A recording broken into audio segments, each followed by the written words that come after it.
Pasca Hari Raya Idul Adha 1447 Hijriah, harga cabai merah keriting di Kota Palembang mengalami kenaikan cukup signifikan hingga Rp80.000 per kilogram. Hal tersebut dipicu tingginya permintaan masyarakat menjelang dan setelah perayaan Idul Adha, serta terbatasnya pasokan di tingkat pedagang.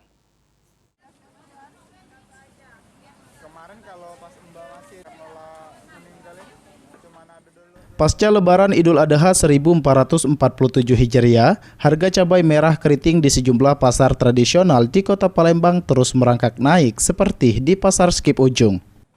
Saat ini harga cabai merah keriting dijual mencapai Rp80.000 per kilogram yang sebelumnya hanya Rp60.000 per kilogram. Sementara itu harga cabai rawit menembus angka Rp90.000 per kilogram, jauh lebih tinggi dibanding beberapa hari sebelumnya yang hanya berada di kisaran Rp60.000 per kilogram. Kenaikan harga komoditas cabai ini sudah terjadi beberapa hari sebelum Hari Raya Idul Adha dan terus naik hingga pasca Idul Adha. Harganya sebelum Lebaran itu sudah sempat 80. Ya sebelum Lebaran. Sudah Lebaran lagi masih begitu deh 60. Atau memang naik dari harga 60 sampai 80 iya, sekarang. Deh. Itu untuk cabai apa itu, Bu? Cabai merah. Kalau cabai burung dan cabai rawit ini kemarin itu sempat 80. Hari ini tadi kita belanja sudah turun 75. Kalau cabai rawit berapa? Cabai rawit tadi hari ini 90. Hal senada diungkapkan oleh pedagang lainnya, Sulaina, yang mengungkapkan jika cabai merah keriting sekarang Rp80.000 per kilo, sedangkan cabai rawit Rp90.000 per kilo.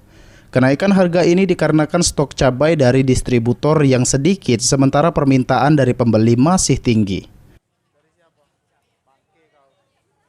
Naik sebelum Lebaran ya naik. Itu memang sebelum Lebaran itu harganya berapa memang? Harga normalnya? Ada yang 80.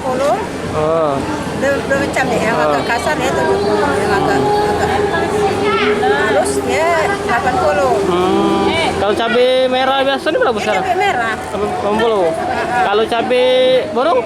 Cabai burung 80. 80 kalau berarti sekarang? Cabai rawit 80. Memang sekarang berarti 80 kalau? Ya.